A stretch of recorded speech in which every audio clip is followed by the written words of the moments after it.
그때에 아비멜렉과 그 군대장관 비골이 아브라함에게 말하여 이르되 내가 무슨 일을 하든지 하나님이 너와 함께 계시도다.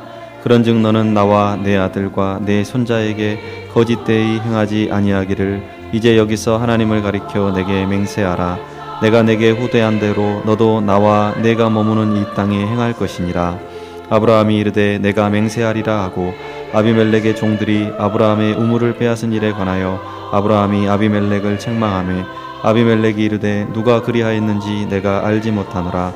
너도 내게 알리지 아니하였고 나도 듣지 못하였더니 오늘에야 들었노라. 아브라함이 양과 소를 가져다가 아비멜렉에게 주고 두 사람이 서로 언약을 세우니라. 아브라함이 7 암양 새끼를 따로 놓으니 아비멜렉이 아브라함에게 이르되 이 7 암양 새끼를 따로 놓음은 어찌미냐. 아브라함이 이르되 너는 내 손에서 이 암양 새끼 7을 받아 내가 이 우물판 증거를 삼으라 하고 두 사람이 거기서 서로 맹세하였으므로 그곳을 부엘세바라 이름하였더라. 그들이 부엘세바에서 언약을 세우매 아비멜렉과 그 군대장관 비골은 떠나 블레셋 사람의 땅으로 돌아갔고 아브라함은 부엘세바에 에셀나무를 심고 거기서 영원하신 여호와의 이름을 불렀으며 아멘.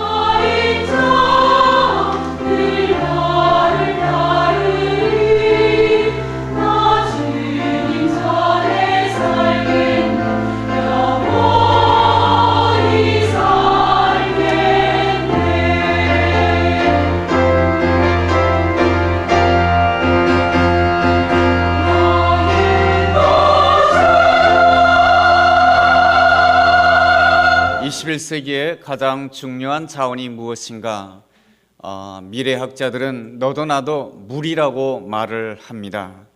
물이 있게 되면 어디서든지 살 수가 있습니다. 서울과 이 수도권 안에 살고 있는 인구의 수가 2천만 명이 되는데 대한민국의 전체 인구가 4천만 명 아니겠습니까? 그 가운데 2천만이 이 서울과 수도권에서 살 수 있다라고 하는 것은 한강이 있기 때문에 그런 것이죠. 한강이 없는 서울은 도저히 상상할 수가 없습니다. 그만큼 우리의 삶을 살아감에 있어서 물이라고 하는 것은 얼마나 소중한지 모릅니다. 우리가 아프리카 대륙 하면은 밀림을 생각하게 됩니다. 거대한 밀림을 생각하지만은 현재 아프리카 대륙은 절반이 사막화되어 가고 있다라고 말합니다. 그래서 많은 아프리카 사람들이 물이 없음으로 인하여서 오늘날 고통을 당하고 있습니다. 중국 같은 경우에도 점점 사막이 늘어난다라고 하지 않습니까? 그래서 우리나라에도 황사 현상으로 인하여서 고통을 당하게 되지요. 또한 지구촌의 허파라고 하는 아마존강에도 점점 물이 줄어든다라고 하죠. 그래서 브라질에서도 여간 걱정이 아니다라는 그러한 기사도 읽어보았습니다. 2000년도에 위성사진, 그러니까 아마존을 중심으로 해서 위성사진을 찍은 것과 2009년도에 그 아마존을 중심으로 해서 위성사진 찍은 것을 이렇게 보았더니 녹색이 현저하게 줄어든 것을 보게 됩니다. 어떠한 지역이든지 3년 동안 비가 오지 않는다라고 한다면 그 땅은 사막이 된다라고 합니다. 사막에서는 사람이 살 수가 없습니다. 물이 없는 곳에는 살 수가 없죠. 얼마 전에 걸어서 세계 속으로라는 그러한 TV 여행 프로그램을 보았습니다. 칠레를 중심으로 해서 여행한 것을 이렇게 소개해 주는 것인데요. 그 나레이터가 한 도시를 소개해 주는데 그 도시는 사막 위에 세워졌다라고 합니다. 어떻게 사막 위에 도시가 세워질 수가 있을까? 그 지대에는 지하수가 흐른다라고 하는 것이죠. 사막에 어떻게 지하수가 흐를까?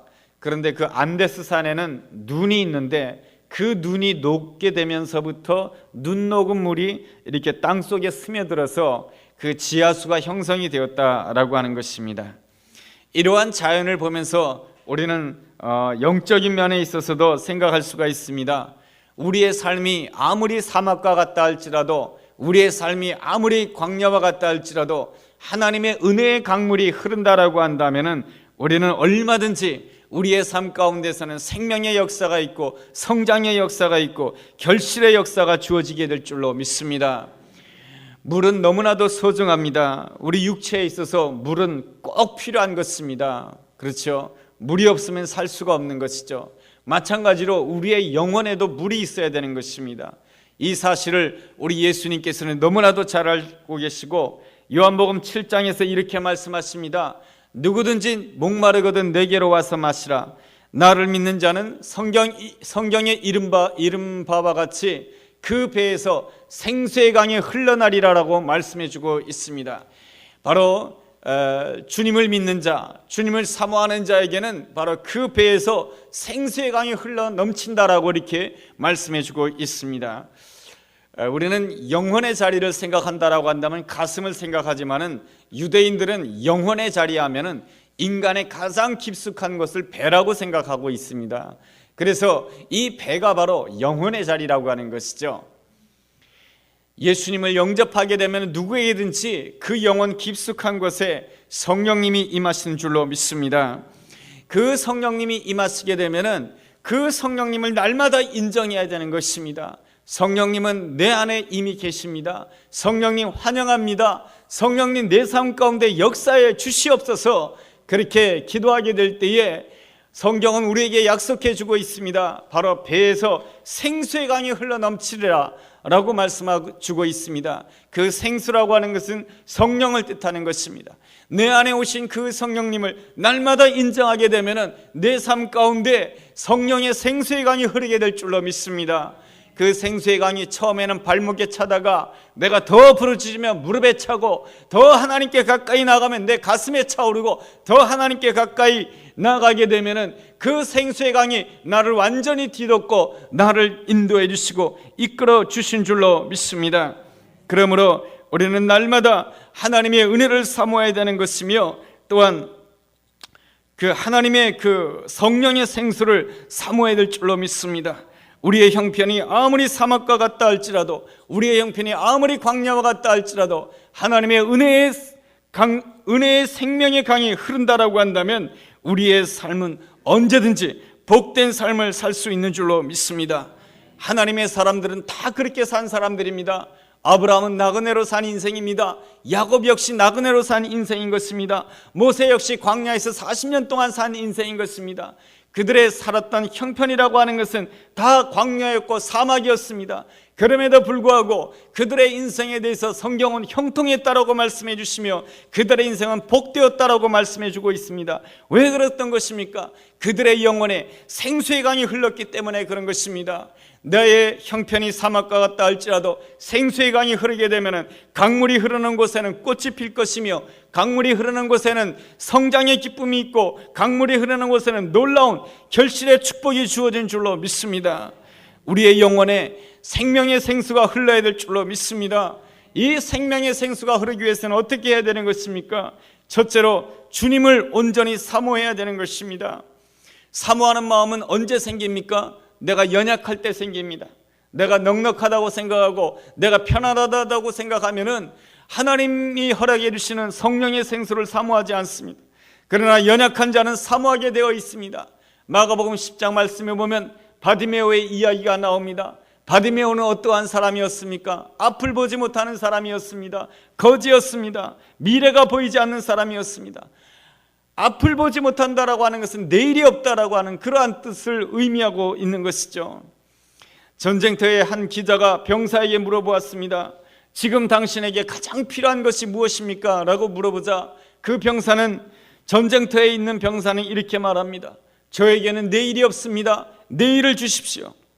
어느 누구가 그에게 내일을 줄 수가 있겠습니까? 아무도 그에게 내일을 줄 수가 없습니다. 나 자신도 내 내일을 내가 가질 수가 없는 것입니다. 나는 내일 장가가리라, 나는 내일 시집가리라, 나는 내일 사업에 성공하리라. 그렇지만 그 내일은 내 것이 아닌 것입니다.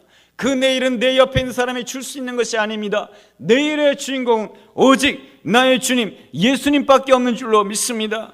그러기에 바디메오는 예수님을 향하여서 소리를 치는 것입니다.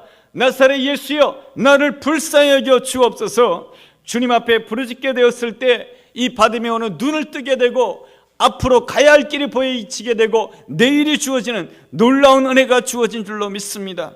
그러므로 우리는 이 소경 바디메오처럼 우리는 부르짖어야 됩니다. 주여 나를 긍휼히 여겨 주옵소서, 나와 함께하여 주옵소서. 그럴 때에 주님의 영이 내 삶 가운데 부어지게 될 줄로 믿습니다. 사도행전 2장 17절 말씀에 주님의 영이 우리의 가운데 부어지게 되면 놀라운 일이 일어난다라고 말씀해 주고 있습니다. 어떠한 일이 일어납니까? 너희 자녀들은 예언할 것이요, 너희 젊은이들은 환상을 볼 것이며 너희 늙은이들은 꿈을 꿀 것이다라고 말씀해 주고 있습니다.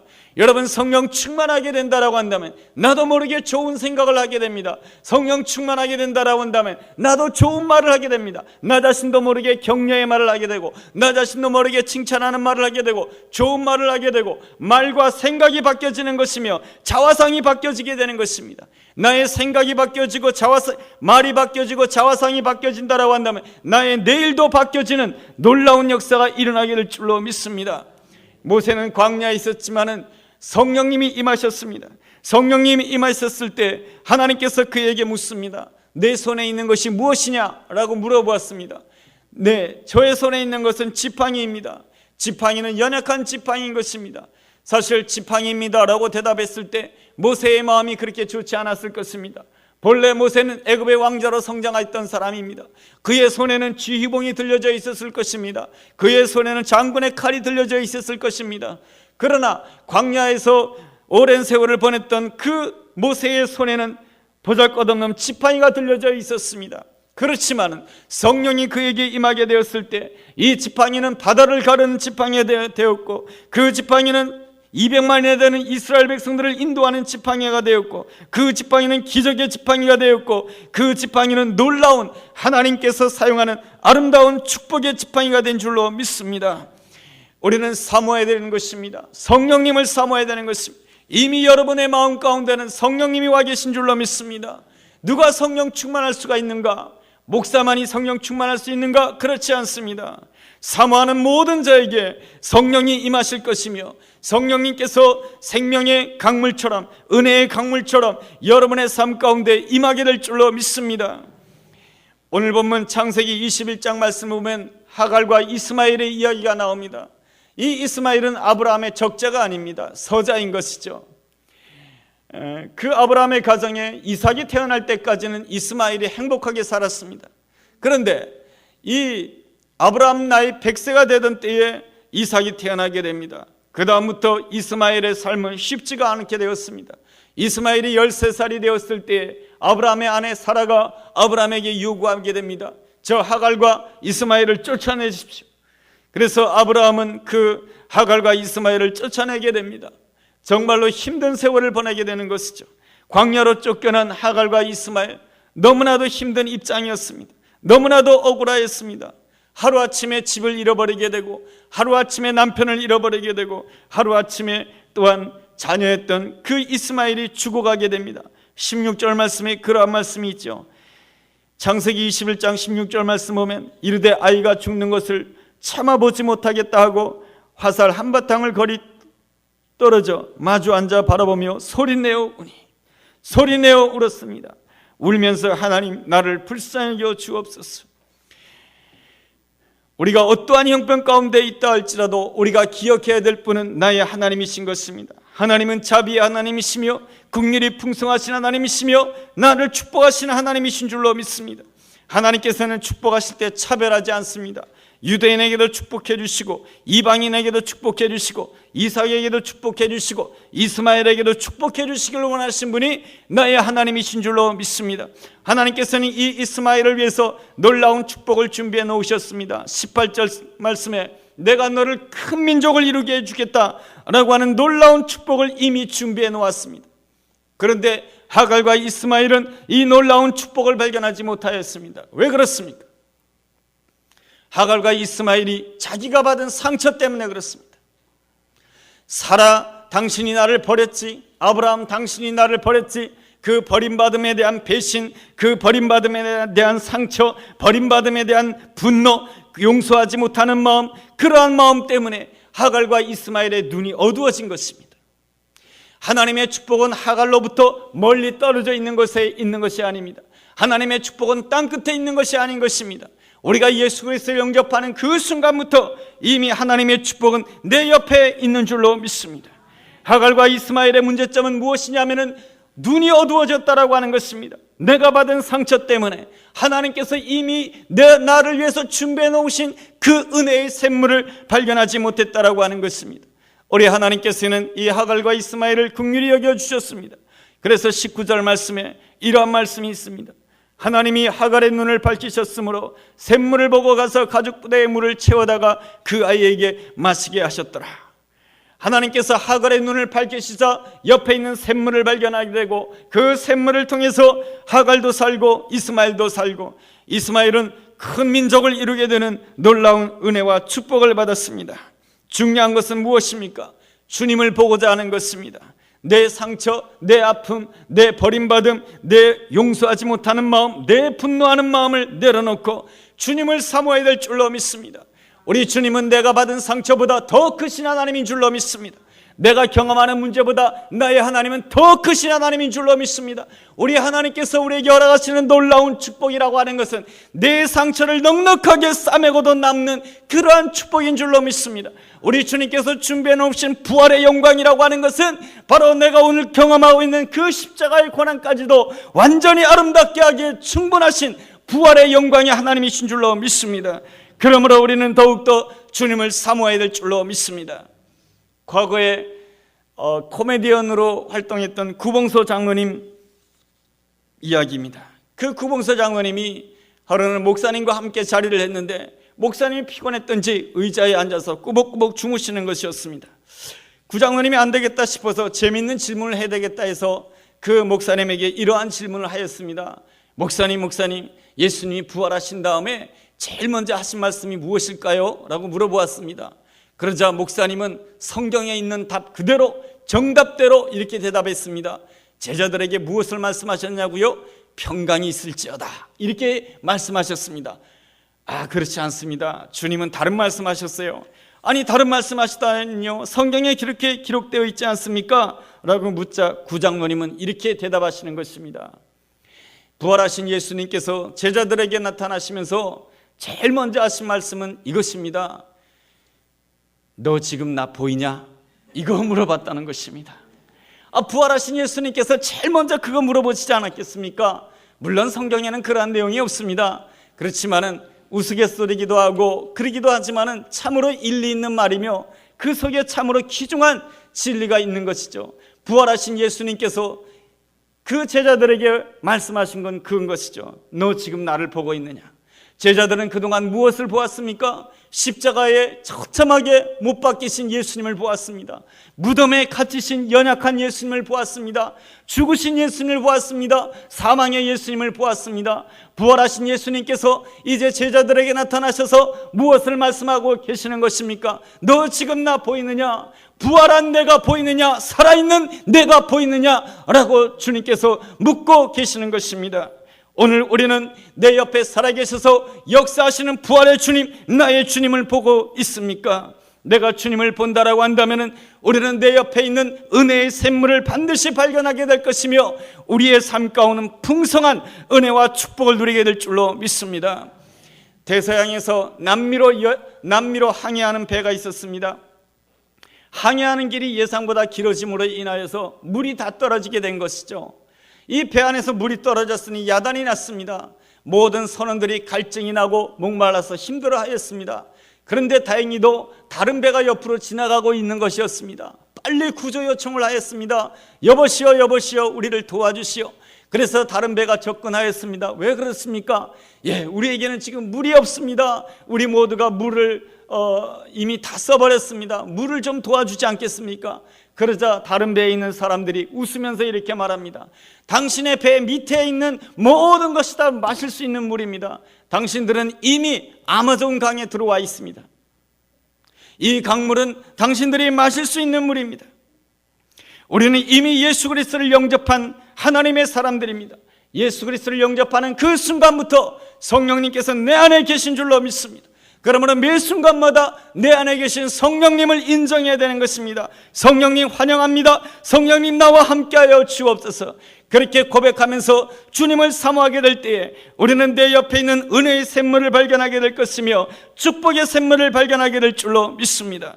하나님의 놀라운 은혜는 멀리 있는 것이 아닌 것입니다. 바로 내 옆에 있는 것입니다. 우리 하나님은 언제나 나와 함께 하시는 귀한 하나님이신 줄로 믿습니다. 하나님의 사람들은 다 내 옆에 놀라운 하나님의 은혜가 있다라고 하는 것을 믿으며 감당했던 사람들입니다. 다윗이 그렇습니다. 다윗은 항상 사울왕에게 쫓겼습니다. 사울왕에게 쫓긴다라고 하는 것은 너무나도 힘든 일이었습니다. 그렇지만 말이죠, 사무엘하서 8장 14절을 보면은 이러한 말씀이 있습니다. 다윗이 어디로 가든지 하나님께서 이기게 하셨다라고 말씀해주고 있습니다. 우리가 어떠한 형편에 있든지 간에 우리가 주님을 바라보고자 한다라고 한다면 내가 어디에 있든지 간에 우리 하나님께서 이기게 하시는 놀라운 은혜로 함께할 줄로 믿습니다. 하갈의 신앙이 어렵고 힘들었을 때 주님을 사모하고 주님을 사모하는 그러한 신앙이라고 한다면 아브라함의 신앙은 늘 항상 주님을 사모하는 신앙이 아브라함의 신앙인 것입니다. 우리가 힘들고 어려울 때만 주님만 부르신다라고 한다면 그것은 하갈의 신앙밖에 되지 않는 것입니다. 아브라함의 신앙은 어떠한 경우에든지 하나님을 찾았고 어떠한 경우든지 주님을 사모했기 때문에 그 사람은 진실로 복된 자가 될 수가 있었고 하나님께 영광 돌리는 귀한 사람이 될 수가 있었던 것입니다. 둘째로 은혜의 샘물 가운데 복되게 성장하기 위해서는 힘들 때뿐만 아니라 범사의 주님과 동행해야 될 줄로 믿습니다. 그럴 때에 놀라운 칭송을 받게 되는 것이죠. 어떤 칭송을 받게 됩니까? 우리가 22절을 한번 주목해 보시기 바랍니다. 창세기 21장 22절 말씀이요. 그때에 아비멜렉과 그 군대 장관 비골이 아브라함에게 말하여 이르되 내가 무슨 일을 하든지 하나님이 너와 함께 계시도다. 이 아비멜렉이라고 하는 사람은 가나안 땅에 있어서 상당한 실력을 가지고 있는 맹주였던 것입니다.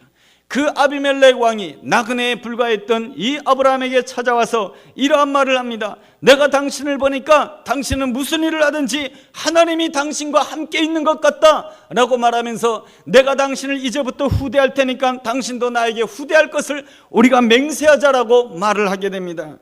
사실은 이 아브라함은 옛날에 아비멜렉 왕 앞에서 부끄러움을 당했던 사람입니다. 아비멜렉 왕을 만났을 때 아브라함이 어떻게 하였습니까? 자기 아내를 보고 누이라고 소개했던 것이죠. 그렇게 해서 자기 아내를 그 아비멜렉 왕에게 빼앗길 뻔했던 그러한 수치를 경험했던 사람이 아브라함이었습니다. 과거의 실패로 인해서 과거의 못난 점으로 인해서 수치를 당하였지만은 오늘 이 순간엔 놀라운 사실로 바뀌어지고 있습니다. 이 아비멜렉 왕이 이 아브라함을 보면서 뭐라고 말하고 있냐 하면은 당신의 삶을 보니까 당신의 형편을 보니까 과연 하나님께서 당신과 함께 있군요. 나와 함께 좋은 관계가 됩시다 라고 말하는 것이 바로 아비멜렉의 모습이요 오늘 변화된 아브라함의 귀한 모습인 것입니다. 지난날에 나의 부족함이 있었다 할지라도 나의 연약함이 있었다 할지라도 내가 더욱더 내 자신의 모습에 대해서 실망하지 않고 더욱더 주님을 사모한다라고 한다면 우리 주님께서 준비해 놓으신 은혜의 샘물을 내가 마시고 하나님의 은혜 가운데 산다라고 한다면 우리 주님께서는 반드시 그러한 은혜와 축복으로 함께 해주십니다. 오늘 22절 말씀처럼 말이죠. 내 주변 사람들로부터 당신의 삶을 보니까 하나님이 정말로 당신과 함께 계시는군요. 이러한 놀라운 칭송을 듣게 되는 우리 모두가 되기를 주의 이름으로 축원합니다. 아브라함이 아비멜렉과 언약을 맺게 될 때에 아브라함이 어떻게 합니까? 아브라함이 우물을 팠는데 말이죠. 그 우물은 내 것이다라고 하는 것을 표시하기 위해서 어떻게 하냐면은 28절 말씀에 아브라함이 7 암양 새끼를 따로 내놓게 됩니다. 자꾸만 이 아비멜렉의 종들이 와가지고 이 우물을 자꾸 뺏어가는 거예요. 그래서 이 아브라함은 이 우물을 지키기를 원했던 것입니다. 이 우물은 너무나도 소중한 것이죠. 하나님이 나에게 주신 은혜의 샘물이라고 하는 것이죠. 그래서 그 은혜의 샘물을 지키기 위하여서 이 아브라함은 자기가 판 우물이지만은 그 우물을 지키기 위하여서 모든 것을 양보하는 것이 아브라함입니다. 여러분, 성공하는 사람들의 특징이 있습니다. 그것은 집중한다라고 하는 것입니다. 이것도 안 놓치고 저것도 안 놓치려고 하면은 성공할 수가 없습니다. 성공하는 사람은 한 가지에 집중하는 사람입니다. 이 아브라함은 무엇에 집중한 사람입니까? 내가 하나님의 은혜의 샘물을 차지하는 데는 집중했던 사람입니다. 그 하나님의 은혜의 샘물에다가 내 인생의 뿌리를 내리기를 원합니다. 그러한 예언적인 행동으로서 이렇게 하게 됩니다. 여러분 33절을 한번 읽어보시기 바랍니다. 우리 함께 읽어보겠습니다. 시작. 아브라함은 브엘세바에 에셀나무를 심고 거기서 영원하신 여호와의 이름을 불렀다라고 기록되어 있습니다. 아브라함은 그 아비멜렉과 맹세하면서 그 브엘세바에다가 에셀나무를 심었던 것입니다. 물론 그 땅은 아브라함의 땅은 아니었던 것입니다. 그렇지만은 아브라함은 하나님께서 나에게 이곳에서 나에게 은혜를 주셨사오니 이곳에다가 내가 뿌리를 내리기를 원합니다 하는 그러한 마음으로 에셀나무를 심게 됩니다. 이 브엘세바 땅은 어느 때에 이스라엘이 차지하게 됩니까? 다윗의 시대 때에 이 브엘세바 땅이 바로 아브라함의 땅이 되는 것입니다. 이것이 바로 믿음으로 하는 행동인 것이죠. 바로 하나님의 은혜의 샘물에 깊이 뿌리 내리겠다라고 하는 그 한 가지에 집중하는 그 마음을 통해서, 먼저 하나님의 나라와 의를 구하는 그 마음을 통해서 우리 주님께서는 그 위에 모든 것을 더해 주시는 놀라운 축복의 하나님이신 줄로 믿습니다. 이용규 선교사님이 쓰신 내려놓음이라고 하는 책이 있습니다. 그 내려놓음이라는 책에 이러한 이야기가 있습니다. 하루는 선교사님께서 예배를 인도하시는데 예배를 시작하려고 하는데 한 소녀가 예배당에 들어옵니다. 그런데 한 소녀의 그 얼굴에는 땀이 흘렀습니다. 그리고 숨이 찼습니다. 그래서 물어보았습니다. 어떻게 하고 오다가 이렇게 땀 흘리고 숨차느냐라고 물어보았을 때 소녀는 이렇게 대답합니다. 서너 시간 전에 소를 잃어버렸다라고 하는 것입니다. 소라고 하는 것은 우리에게도 귀중한 재산 아니겠습니까? 그 몽골 땅에 있어서 소라고 하는 것은 얼마나 귀중한 재산입니까? 근데 서너 시간 전에 소를 잃어버렸다라고 하는 것이죠. 그래서 소를 찾기 위해서 온 초원을 다 돌아다녔는데 소를 찾지 못했다라고 하는 것이죠. 그런데 시간을 보니까 이제 예배 시간이 되었다라고 하는 것입니다. 예배 시간이 되어서 그 소도 찾아야 되고 예배도 드려야 되겠고, 그러다가 시간이 다 돼서 안 되겠다 싶어서 내가 하나님께 먼저 예배 드려야지, 그 마음을 가지고 소 찾는 것을 포기하고 하나님 앞에 예배 드리러 이 자리에 나왔다라고 하는 것입니다. 그래서 이영규 선교사님은 그 마음을 너무나도 기특하게 생각하고 예배를 마친 다음에 그 소녀를 위해서 간절히 기도했다라고 합니다. 하나님, 이 소녀가 이 소를 잃어버렸습니다. 귀중한 재산입니다. 하나님 찾게 해주십시오. 그렇게 기도하는 그 순간에 놀랍게도 말이죠, 우연의 일치인지 하나님의 응답이죠. 그 예배당 바깥에서 소 울음소리가 들리다라는 것이죠. 소가 예배당 앞에 와 있다라고 하는 것입니다. 모든 그 성도님들은 기뻐하며 하나님께 영광 돌렸다라고 하는 것입니다. 오늘 우리는 어디에다가 뿌리를 내려야 되겠습니까? 은혜의 샘물에 뿌리를 내려야 될 줄로 믿습니다.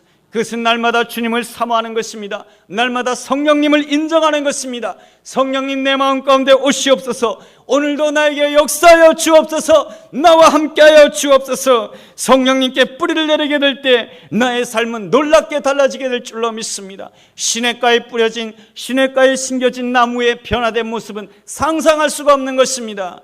시냇가에 심겨진 나무는, 시냇가에 뿌리를 내린 나무는 놀랍게 성장할 것이며 그 나무에서 맺혀지는 그 열매는 우리가 상상할 수 없는 것입니다. 이 놀라운 은혜가 우리에게도 함께할 줄로 믿습니다.